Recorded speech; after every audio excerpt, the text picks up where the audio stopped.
I feel extremely proud to have worked on, along with a lot of amazing peers, is this campaign that we ran for Shell, which is an oil giant out of the Netherlands. But we were working on their behalf in Saudi Arabia. And so in 2018, Saudi Arabia finally did this landmark judgment of allowing women to drive. And what that meant is that every single brand that had some connection to women or to automotives in general, so any kind of car companies, oil companies, even Coca-Cola for that matter, lifestyle brands, all wanted to use this opportunity to go out and have a conversation, tell the daughters, the mothers, the sisters in Saudi Arabia, and tell them that, listen, we've got you, get in the car, enjoy it, get out onto the open road. And so when every brand was doing that, we said, you know what, this is not what we're going to do. We can sit here and we can enforce, what the decision, which is, okay, congratulations. But what we would rather do is, there's a huge change that's happened with this play, and that is that men now have also need to get ready for having women drivers in Saudi Arabia. So we're using that as a premise. We went out with a very simple video where we asked 6 males in Saudi Arabia about are men ready for women drivers in Saudi Arabia, and you see really interesting answers from these celebrities. So most of them are celebrities and influencers. So both either the mothers or the wives or the daughters and the husbands or fathers are all sort of celebrated individuals in Saudi Arabia. And right out of the gate, when we pushed this video, we had about 11,000 downloads on the video. So lots of negative traction. We got comments saying we're not ready for women drivers in Saudi Arabia. Women don't need to be anywhere near the car, and things like that. And it was extremely discouraging to see that happen. I mean, as an individual who wants as many drivers on the road as possible, it was very discouraging for me to see. And the brand was quite unsure whether they should keep the video there or not, because it was getting so much negative traction. But we stuck on with it, and at the brand team at the client said, listen, let's try and make this a polarized debate. And that's what we did. We invited 40 different micro-influencers into the mix, and they turned the tide. So we invited 40 different male micro-influencers, progressive males in Saudi Arabia, to go out and talk about why women should get behind the wheel, why they should go out. Women should be able to, a teenage, late teenage, 19-year-old woman in Saudi Arabia still needs to have that same experience that a 19-year-old boy had. And she should be able to get out in the middle of the evening and go out and have that amazing shawarma if she wants to. She doesn't have to wait for a person to drive her there, for a guardian to do that for her. And just by doing that act alone, we were able to polarize the debate. We had 12,000 upvotes against 12,000 downvotes. And immediately the next day, the press started picking it up. So we were across on Sky News. We were covered by a lot of news outlets because we'd opened a conversation. And from there on, we started, the campaign sort of took a backseat, and it opened sort of a mic to the entire country to say, are men ready for women drivers in Saudi Arabia? And I think because if you look at the numbers here, they're 50-50. But at the most, if there are detractors, then there are definitely enough people out there who do want more drivers, women drivers on the road. And 2 years later, we have lots more women drivers. I think that's, for me, is the most powerful campaign that I would have worked on. I couldn't agree with you more. I believe inclusive marketing starts with countering stereotypes. As media practitioners, we are always creating for commercial impact. And by doing so, we shape minds and opinions every day. So it's incredibly important that we are mindful about context and careful with our language. Welcome to Empty Suitcase with Amsha Flamingos, a podcast featuring honest conversations around productivity, creativity, and agility for those working in and navigating the digital space. So that's basically everyone these days.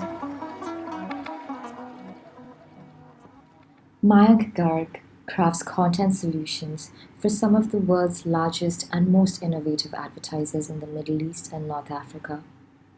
His focus is on building and redefining services that look at branded content not just as the cool editorial, but one that mixes and balances business objectives with brand values. Over the last decade, he's launched and sold a technology setup, run the innovation unit at IPG's leading digital agency, built bespoke content divisions at IPG and WPP media agencies, and run a diverse team of content producers and copywriters across Egypt, Riyadh, Jeddah, and Dubai. A third culture kid, Mayank spent most of his life hopping across long distance plane rides and road trips between the Middle East, the US, and his hometown of Shimla in India. He says there's a strange irony that for someone who loves tree covered mountains, he has spent most of his life in a desert. Diversity is a complex and detailed topic. I watched a TED talk where author Elif Shafak spoke about the revolutionary power of diverse thought. She emphasized on how looking at things with singularity is an illusion because we all have a multitude of voices inside us. To tell any story accurately, we must investigate all its different angles for a well rounded outlook. If we focus on a single story, we risk a critical misunderstanding. When we partner with brands and collaborators of varied backgrounds, we encourage mutual and inclusive growth. This in turn helps us all rise in tandem.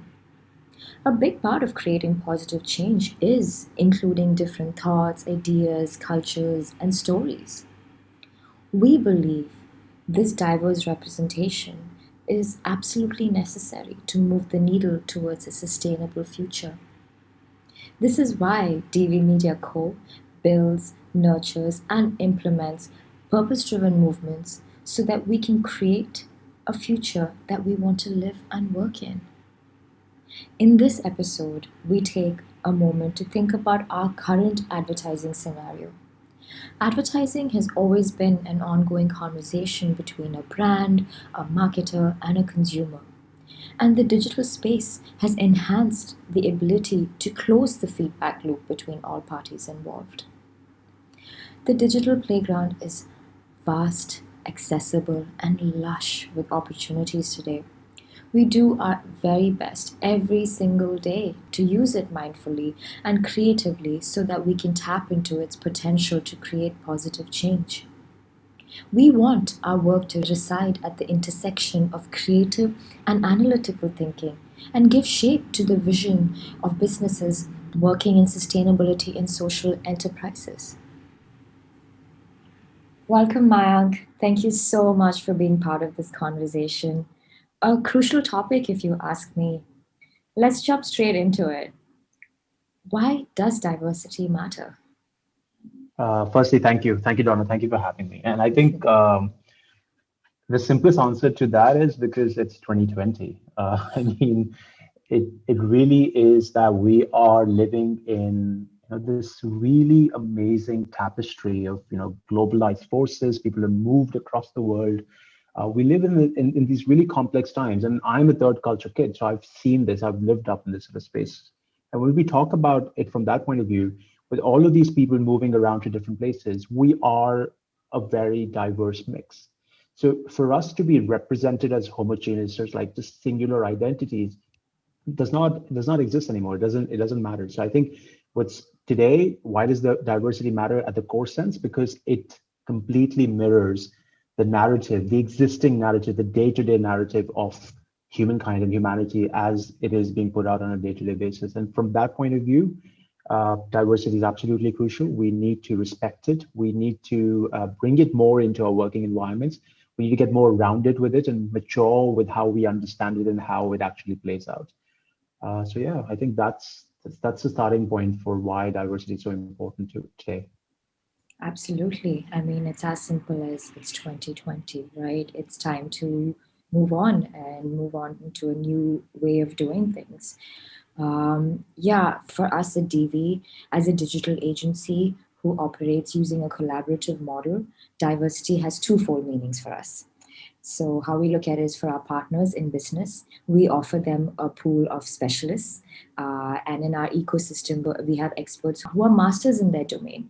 And together, we look at every brand holistically. So, it's no longer where a situation where we have a bunch of people who's going to work on the same thing over and over again. It's more like, okay, we get the project and then we hire a team, and this also opens up the opportunity to hire from different places and from all over. So diversity is a very important value when it comes to DV Media Co. And for our collaborators, it opens up opportunities based on interest, merit, and experience. They get to work with other specialists to expand their knowledge, and ultimately, we all grow together. And yeah, coming back to the main topic of our conversation, which is social responsibility, right? Like in a diverse environment, how can we align that with social responsibility? I feel like there is a radical boom, especially in the last 6 months alone. I've noticed this within my family, my peers, my friends, that people are now, they're not, the way they're behaving is also very different online. Like back in the day, as a marketer, we would always have to like look at like the offers that we can give. Mm. Now if our consumers are different, if our consumers are behaving differently, it's important that we look at it also from that point of view. I read this study that Google had done, where people are no longer searching for the cheapest products online. They're actually looking for the best product. So yeah, Mayank, I mean, that brings me to my next question. Have you noticed, I mean, what have you noticed when it comes to socially responsible behavior? Do you see any changes in the way people are now thinking about spending? Absolutely. I think everything you just said. So I think, to just take a tee off from there, one of the things that the pandemic has done is that it's, definitely had an extensive negative impact on our collective well-being. And, we've seen that as individuals. But what it's done is that it's certainly served as a catalyst for reviving our love for community and consciousness, really made us more conscious of the things that we use, the things in our homes, why we use them, the things that we have need for. And what that's done off the back of that is that it's made us more empathetic, because all of us have been shackled at home for the past 6 to 7 months, and we've had to deal with the same amount of resources available to all of us. I mean, some of us have it better than others, and Mhm. within our homes, we've seen that we can do more with less. So now the conversation doesn't become about abundance; it becomes about having less number of items that can do more. So finding products that can be the best at something is even more crucial. And this is even more exemplified by certain barometers that exist today. So, for example, there is the Conscious Consumer Spending Index, which is this international study that's done every year of consumers around the world, and they've been studying this since 2012. And from 2012 to 2015, we saw the Conscious Consumer Spending Index was rising, and then in 2015 it sort of plateaued and started declining. And so from 2015 to 2019, what it really said was that consumers weren't really that interested in having do good behaviors or reducing Mm. consumption or donating to charity or really caring about the social responsibility backgrounds or backings of the brands that they were shopping. But from 2019 to 2020, it has reversed that index completely. So we've gone from 39 points in 2019 to 46 in 2020. It's gone back to the same levels that we were up in 2012. And that's amazing. I mean, literally 6 months in a year has been able to reverse 4 years of decline, right? And Wow. that really says something about the way we are today.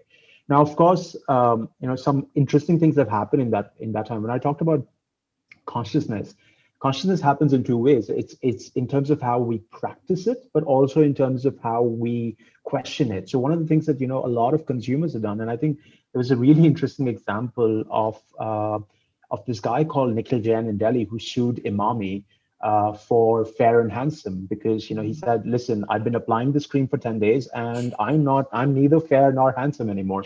I'm sorry, Mr. Nikhil. I haven't seen you in person, right? I can't say if you are not handsome or not.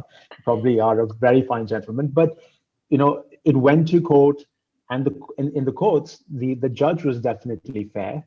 And he was awarded a compensation for 10,000 rupees. So that is really, I think, individual consciousness coming into play and saying, listen, we now need to, when we talk about being socially responsible, we're going to do it in two ways. We're not just going to take brands at face value. We're going to question them. We're going to Mm. ask them to explain how they're being socially responsible.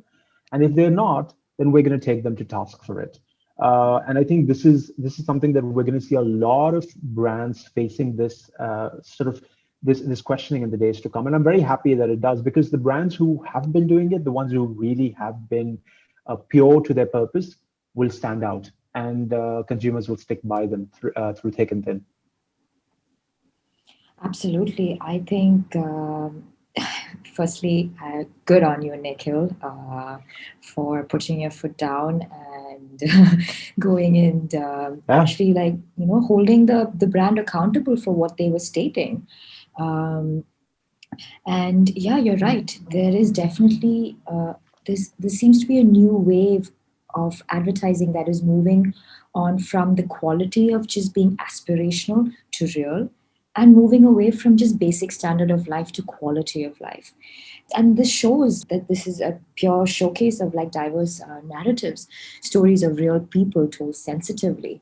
And yeah, inclusive marketing starts with countering stereotypes. This enables brands to create a vision that consumers can resonate with and embrace. We've definitely witnessed a shift in the way people are telling their stories, and brands are telling their stories. They want to keep it real. As consumers, like, they don't like it when it's too polished nowadays. They want to see what's going on behind the scenes. And that's what, like, even brands absolutely, are doing nowadays. What they're doing exactly. is they're moving away from, the aspirational narrative to the real narrative. Like, for example, there's a brand called Wix. It's a PNG brand, and they launched a campaign under the hashtag of Touch of Care. I mean, we know that Wix has given us several heartwarming, family oriented ad campaigns over the decades. But with this Touch of Care campaign, they really did take it up a notch. The campaign underscores the importance of what care, being a caregiver, and family really meant in a contemporary society. What stands out about this campaign is its fine, evocative storytelling that is narrated in first person by an orphan girl, Gayatri, about her mother, Gauri. It showcases the deep compassion and love with which Gauri has brought up Gayatri while facing enormous societal and systemic challenges as a transgender woman. So, yeah, people want to keep it real. I mean, No, absolutely, that's what absolutely. inclusivity is. And what is inclusivity? Actually embracing diversity. I think I'm so glad you brought up the whole piece in terms of the re-leveling that's been happening between aspirational narratives and that being moving more towards inclusion-based narratives. And the reason for that is that we're finally seeing consumers stepping up to the same level. It's not like this is a product that's so far out of my reach, and that's the way that I'm going to talk about this product to consumers. And that we're moving away from that. We're saying now that the brands mirror the experience of the consumers that they're talking to on a day-to-day basis. It's not promising them a life that is out of reach, is like it's giving them something that's far in the future. It's about addressing the now, the today, the here. And I think that's where we get better narratives about inclusion, we get better narratives about diversity, because that's the human experience today. The human experience on ground is not built up by these aspiration narratives. It's built up by these inclusion based principles that we're putting into place. And there's a lot of work that's being done on this front. I mean, Wix has been, as you brought up, has done this consistently over the past couple of years with their Touch of Care campaign. In the Middle East, I've seen different brands do it in different ways. We've got STC, which is a telecom player in Saudi Arabia, who last year, when they were launching their STC Pay app, which is a mobile payment solution, rather than talking very broadly to all Arabs or all consumers in Saudi Arabia, went out and created individual narratives for Pakistanis, expats, for Indian expats, within Indians, for Malayalam speaking expats versus Hindi speaking expats, for Tagalog, Filipino expats. So because it was all about sending remittances back home, which is a massive industry in the from the Gulf to India. Or the other countries that we've talked about here. So again, brands have been embracing a more inclusion-based narrative even in the Middle East. Another brand that I saw this year that did some really interesting work was Lenovo. Now, Lenovo is a very technology-driven brand. They rarely ever get into massive, large storytelling. But what they did this year was that they created a very simple Chrome plugin, which was called an equality spell check. And I love it. I just love the whole idea of it because there's two things to be done with inclusion and diversity. One is that we need to start practicing it, and need to start putting it into the way we not just shop, but the way we set up our teams. Like you've talked about with DV Media. And the second way for us to do that is for us to be made aware that the decisions we've made so far or the things we've learned so far are not inclusive in nature. And the only way to do that is that we need pinpricks. Obviously, we can't go around pricking people with pins. So I think Lenovo's equality spell check was a really interesting way where what it does is that it's an extension that's built into your emails and it's built into your word processors. And what it does is that it replaces any words which are biased or skewed, and it replaces it with politically conscious language, politically correct messaging. And by doing that, it makes you aware that, we shouldn't say things like chairman anymore. We should say chairperson. It's a very simple change that we can make in terms of the kind of roles that we've even associated with out there. So some really interesting works happening, both small and big. And I think for listeners on this podcast, I think what would be really interesting that everyone try to find their own unique ways of trying to address diversity and the challenges of inclusion. We don't really have to go very big in terms of storytelling like Wix have done. Sometimes you can go very, very small and granular and still have a decent payoff with it. Yeah, absolutely. I mean, it. People think that, oh, if you need to talk about inclusive marketing, we need to do a lot. Actually, you just look at what is going on, just keeping it real. And there's an example I thought about actually in terms of a simple campaign that was so effective is there was this issue in Pakistan that was going on where there were a lot of drone fighters targeting different villages. Okay, now these drone pilots, they are not looking at these villages as they didn't see them as people. For them, from an aerial point of view, they just look like bugs, right? Yes. So people were getting hurt, and what these guys did is they came up with this campaign where they just printed out a massive picture of a little girl who lost her family due to these drone attacks. And what they did is they placed this massive image on, like, in areas where where the drones had like targets. So now it became a moral issue for the pilot. When the pilot, instead of seeing the target, saw a picture of a little girl, they were not able to shoot anymore. So, So so powerful. it's So so powerful, powerful. so simple, and so effective. And Absolutely. it comes from, like, okay, how can we do it differently? Do we, like, start a big revolution, or do we just print for large? you know and yeah, and it brings me to the point that how diversity actually contributes to innovation as well. And yeah, I think it's definitely time to usher in the next generation of marketing. We have more things in common today across borders and cultures than we don't. And it's time to leverage this. And both as collaborators and as business owners, and even as individuals who are consuming this, we have a social responsibility too. Just like what Nikhil did. Nikhil was like, hey, you guys have been going on and on about how I can aspire to be, fair and handsome, but you don't hold your end of the bargain. So I'm going to hold Absolutely. you accountable for it. So, and for our partners, like, it is a pool of talent. It's a pool of talent that they're getting, like, from different parts of the world. Sometimes, when we do projects, we're doing a project in India right now, and we have a person from Milan who's collaborating. So we have a group of 10 people, and then there's one person from Milan. But that one person from Milan has brought something so different to this team that has been looking at things very, from the same angle. So it's like a two-way street for both the brand and the collaborator. For, like, the person in Milan, it's just amazing to work on this Indian project, and for the Indians, it's just like, oh, what are people doing in Milan? Oh, it's not so different. It's all about just, like, having, like, proper communications in place.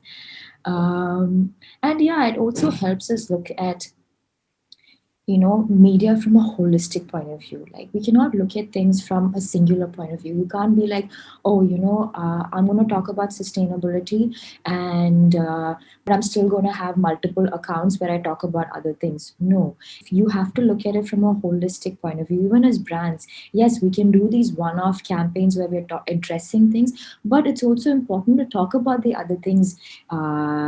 It makes me think of this example that you gave about how wrappers, chocolate wrappers, it has plastic in it, but Yeah, the solution is not to eradicate it. The solution is depends on the environment it is in. So in a place like the Middle East, where it's extremely hot and it's a desert, there is no other alternative to store chocolate. Right. that's right. So, Exactly. so what can a brand do? A brand can be like, hey, listen, we're working on something to change this existing system. That doesn't mean we don't acknowledge it. We're working on it. So it's this constant communication between the brand and the consumer. And yeah, and as an agency, I think it is our responsibility to constantly remind our partners and our collaborators that holistic media solutions are the way forward. We can no longer look at any story or ideas in silos, only in how it is interconnected within the larger conversation of storytelling and digital marketing. And we know all too well by now exactly how many more conversations we need to be having right now in order to create a sustainable future. And coming back to diversity of thoughts, of ideas, of interests, and it has Mm. an uncanny way of promoting out of the box thinking. Now, even going back to that other, the drone and the image campaign, it is out of the box thinking, because end of the day it was so simple but so effective, right? Yes. And you never know where you're going to get inspired from. I mean, think about Steve Jobs. I mean, we can safely say almost everyone has at some point owned an Apple product, right? It could be their headphones, it could be their computer, and that's what he wanted, and that's exactly what he envisioned for his brand when he started it. But do a lot of people know where he got the idea for Apple? He actually got the idea for Apple when he was in class studying calligraphy, That's fascinating. right? And you never know where you're gonna get Absolutely. inspired from, and you never Yeah. know where these ideas is gonna keep coming. So we have to create a culture where, like, there can't be like hierarchy, or there shouldn't be any creative dictatorship, because you never know where it's gonna come from, and we should always be accepting of like keeping it real. Um, and yeah, when a lot of young people ask me how to make sure that our ideas are inclusive and rooted in reality, it's very simple. You just it's by cultivating expertise in your own domain, basically just knowing your facts. If you're a copywriter, just focus on how good you can be as a copywriter while like understanding the other realms. Then encouraging experimentation. I mean, what is success? Success is constantly graduating from failure. So yeah, keep experimenting, keep like figuring out, like, as in the digital space, this is what we tell our brands all the time: A/B testing. Constantly test. You can play around with very little budgets, and you can constantly test and experiment. And empower yourself with the technical know-how. If you say you know something, you know it. Just accept that you know it. And I think these are Absolutely. these are three very simple steps, on the path to diverse ideation. Mayank, in your career, have you ever had a similar experience like this? Something in one sphere, like, that sparks an idea that would at first glance seem totally unrelatable. So we have a really interesting line that I hear constantly in tissue meetings. Now, tissue meeting again is a very it's a nice little jargon phrase that's been thrown around in advertising, which is basically just a work in progress meeting because people used to draw on little tissue papers Mm, back in the day, which is funny.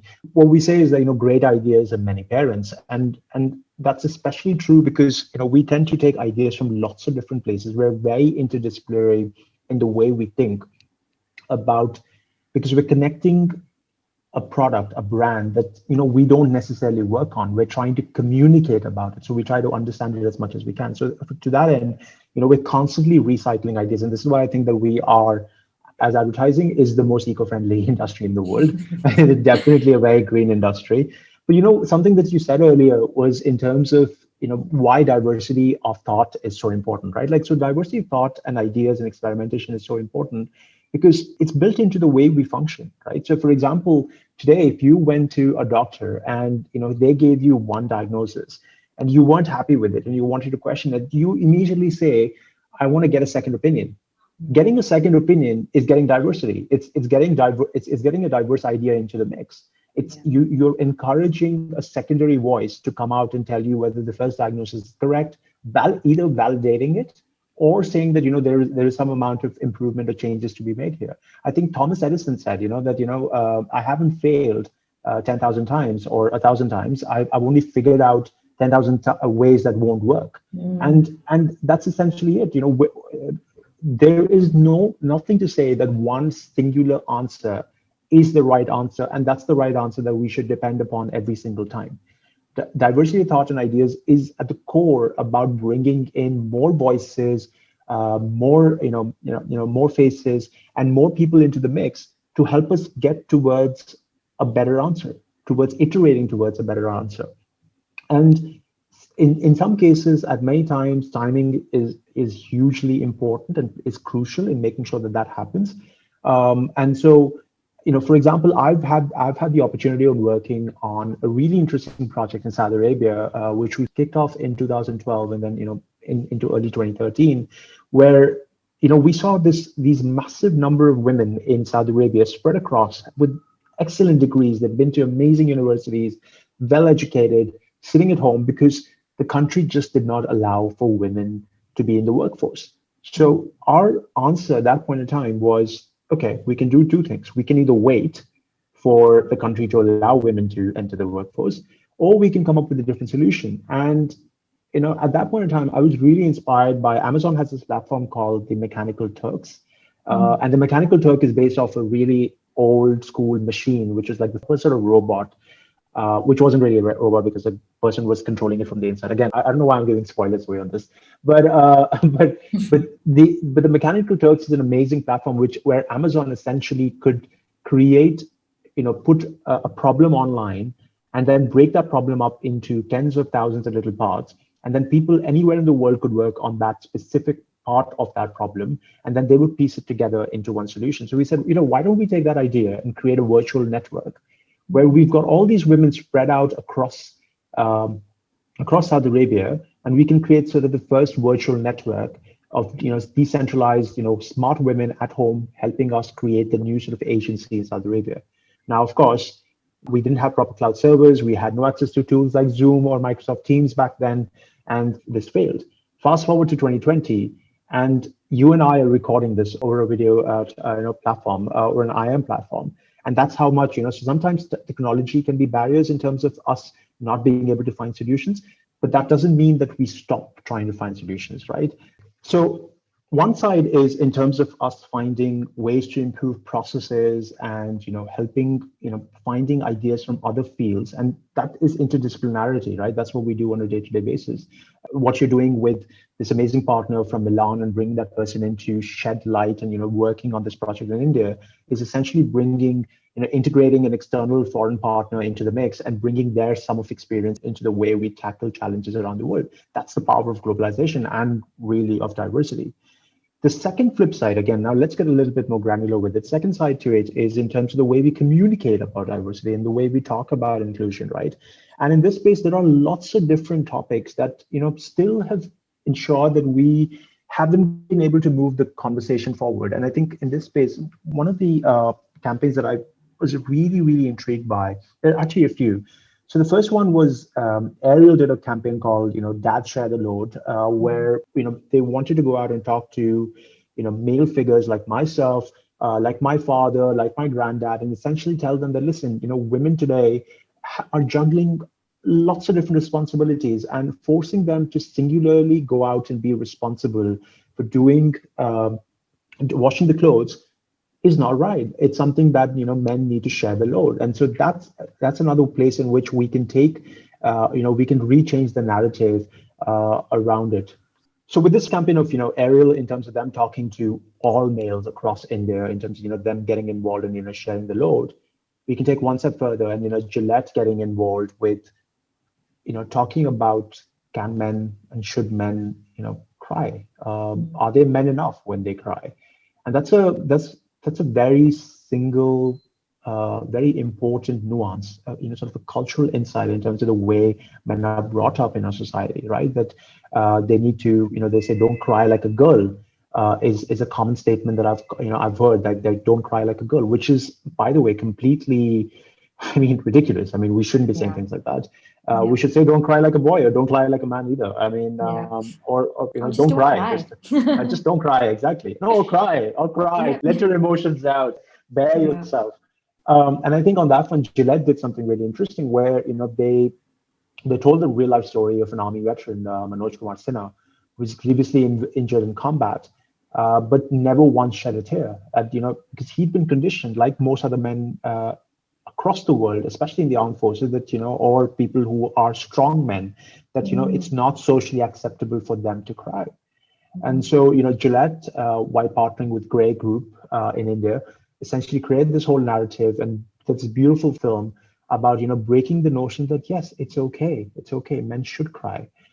Even soldiers can cry, because, it's our pain that reveals the best in it. It allows us to bear our truest, core, most vulnerabilities. Hey, I mean, Karan Johar's made me cry. So I yeah. think I think it's okay that if I had something more serious in my life, I should definitely be shedding tears Mm, for it. And I think that's, again, different ways in which we can go off and address diversity, or moving that needle forward in terms of the way we communicate about it across different lenses, from the way we create process all the way to we change the way that we've brought up to believe that this is the only way certain things function. That's not true. We need to offer new perspectives and shed new light on those fronts. And I think these are sort of spaces in which we can do that. absolutely. So I think, taking that as sort of a segue, what does diversity look like today, Donna? Like, how does it activate and flourish itself? Well, I mean, the concept of diversity is, of course, complex and multidimensional. Here at DV Media Co., we value equal representation of thoughts, ideas, cultures, and people, regardless of gender, nationality, age, industry, career, and education. Because for us, it comes down to merit and performance. So tomorrow, if like a doctor comes and tells us that, you know, I could give you something that could potentially take this campaign forward, we're not going to say no. And it's not like, oh yeah, let's see what your resume says, and let's see, like, how many years you've spent, like, being an American and then you became an Indian. No, nothing of those sorts. For us, it's like, you say merit and performance, we say hired. And for brands, it's really just they get to work with specialists across borders and cultures. And diversity diversity really just means having access to opportunities that suits your skill set, based on like your merit and past experiences and willingness to grow. I mean, we constantly have people coming on board saying that, hey, listen, I've never done this before, but I would love to like give it a shot and try. And it's just giving that safe space for people to do their thing. And another thing, I mean, the biggest influence, personally, to start DV Media Co., especially as like an agency currently operating entirely remote. We don't have a physical office. We're all over like the world at the moment. The main inspiration came from working in agencies in the Middle East, especially Dubai, because in Dubai, um, when I mean, Mayank, you and I have worked together, so we know that no two people are the same. We have people from like Egypt, we have people from Paris, we had people from Australia. It was like a mishmash of people from all over, and that's why we were able to churn out the kind of campaigns that we did, because there was always diversity of thought. And with that diversity, because we were so aware that we were different, we became inclusive. So 100%. so yeah, I Absolutely. mean, for us, what we realize is like through our diversity, we realize the power of combined knowledge. So Hmm. yeah, I mean, what are your thoughts on combined knowledge? I'm a huge fan. I'm a huge fan. It's a sum of experiences. For a person who's like a voracious reader like myself, and you are as well, Mm, um, just being able to grasp and be able to capture so many different narratives, so many different perspectives, understandings, the way so many different people see the world is just pure fascination. Like and to be able to capture that, collect it, distill from it a new sort of singular piece of understanding of how we should look at the world. It completely enthralls me every single day. And so, the power of combined knowledge for any person out there today is that the sum of experiences that we add to it will only improve the way we answer the challenges that face us today. No singular solutions to sort of the way we've been doing certain things is not the way to go forward anymore. We need to bring lots of different people into the mix, and that's why we're seeing some places, certain areas become that much more important, powerful. For example, if you look at the space of urban design, in the past, it was something that was relegated only to city planners who were, probably had a lot of civil engineers on board, and they mm, did a very simple base sort of, in terms of this is how we're going to design cities. But today, by bringing in, psychological experts, by trying to bring in people from the space of education, by bringing in people from the arts, you suddenly look at a space more than just in terms of roads and buildings. You start to look at it as a place where people will interact with each other. And I think with COVID and everything that's happening right now with the pandemic, we're going to see cities evolve even further, absolutely. because of the kind of distancing guidelines that we have in place. So any sort of new cities that are being developed right now will be developed with that experience in mind, not the experience that we had last year, but the experience right now. And so I think the power of combined knowledge is absolutely powerful and something that we need to embrace and take forward. For brands, I mean, it's something that they'll get to see new ways in which to reposition or recommunicate about themselves. If they've been talking about a certain way for the past 10, 15, or maybe even 2 months, just by bringing on different voices or different sort of perspectives into the play will allow them to communicate differently to different audiences, and probably change the kind of product trajectories that they'd already sort of created for themselves. So yeah, there's some really interesting work that can be done there. Absolutely. I mean, even in India, I see there's been a massive shift in the way people are even brands are coming up with products. So now most business owners that I have been fortunate enough to work with, they think of what they value first and then they derive the product based off of that, which makes it Mm. a different way of just thinking. And in the sense, like, I'll give you an example of a few brands who are doing it. There's a brand called Moral Science. It's a fashion brand. I mean, the owner is a fashion designer who loves fashion and who wants to build a business off of that. But this person also values sustainability and the environment and caring for the future. So what she did is she came up with a brand that operates as a slow fashion design house. So what stands out about Moral Science is how their communication language is about, okay, we like good designs just as much as you do, but then here is the cause that we're standing for. This is the purpose that we're standing for. So people are buying into the purpose. So Yeah. so anyone who is like, "Oh, you know what, I don't want to like buy a new outfit every week.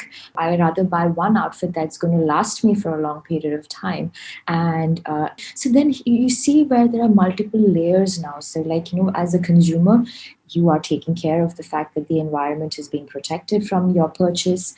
Then you are also like connecting with the brand in a different way. Now even as a brand, you're changing your narrative. It's a different way of looking at things, but also incorporating your values, because your values is what's going to take you forward. We're moving away from just marketing gimmicks and tactics. So it's these 100%. values, right? And there are other Yeah. brands as well, like Fay Beauty is another one, and it stands for Free and Equal Beauty. They stand for versatile, vegan, cruelty free products.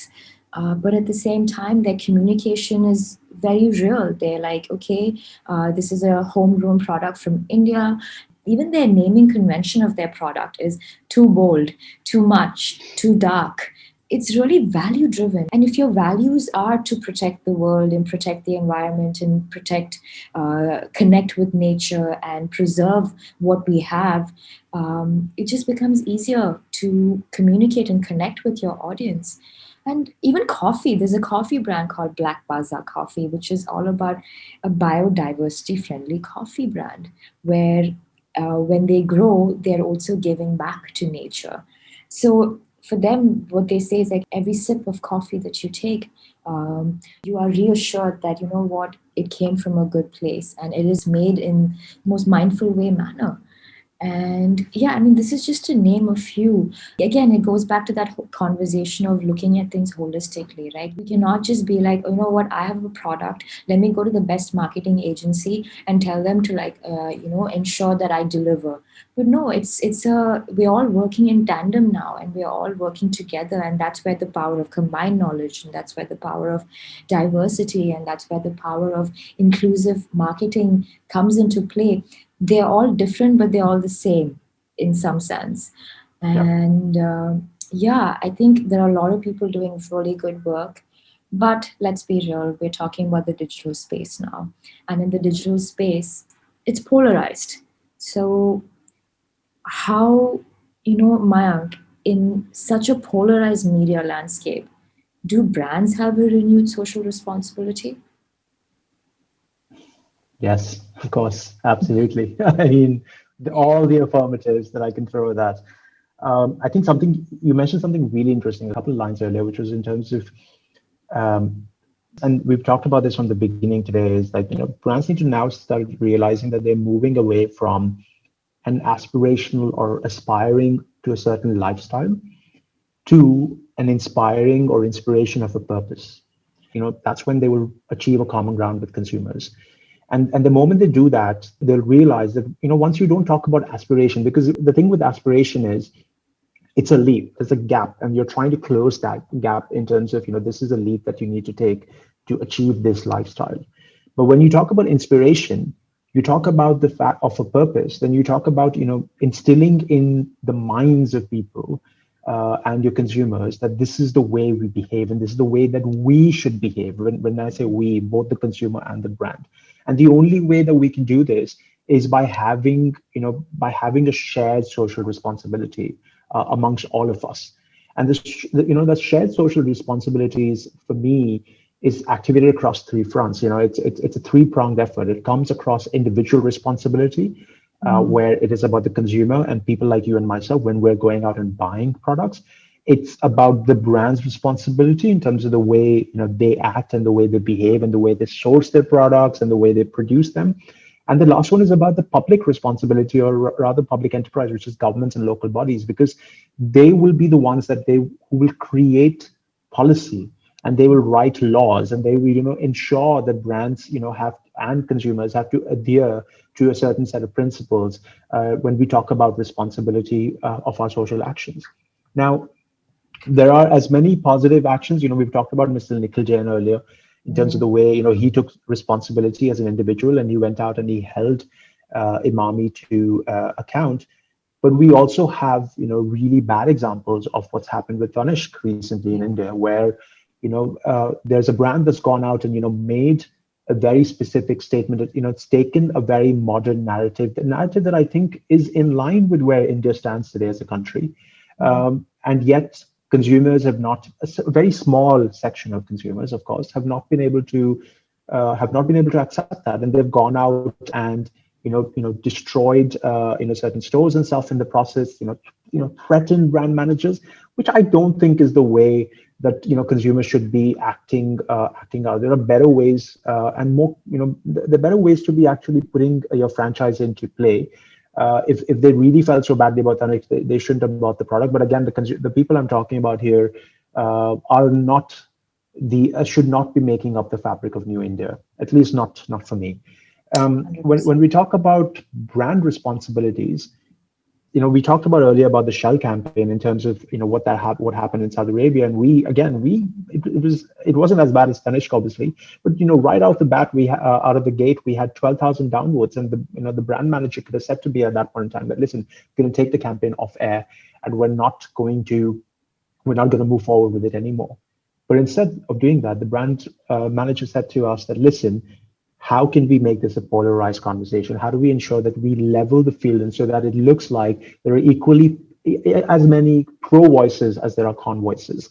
And we did that. So that brands need to realize that, yes, waters are going to be stormy. They're going to be murky. We're playing with human emotions. We're getting people to see the light after many, many years of strong habits being formed by societal pressures. We're going to slowly move the needle forward, but there are enough people out there that support this new version, this new vision. They need to count upon that, and they need to continue on forward with sort of that bravado. And for public enterprise, of course, we have amazing instruments at our disposal, which are the elections. And after that, we have public civil servants in place. We need to hold them accountable, and we need to make sure that our votes count. So there is a very important election is around the corner on the 3rd of November. So for all our American listeners, please do go out and exercise your franchise, and please make sure that you choose change, the right kind of change, the change that ensures that they are able to effect into law ways for brands to become more responsible towards you as well. Absolutely, 100%. I mean, we are all in this together, and we all have equal responsibility, and that's it. Yeah. Period. Like we can't play this blame game anymore. The digital space does not enable that. Digital space holds everyone accountable. Absolutely. Mark, thank you so much for such a wonderful conversation. I would love to continue this. Maybe, I think maybe in a couple of months we might have a few other things to say. But for today, thank you so much for being a part of this. Thank you so much for having me, Donna. It was a pleasure as always. Thank you.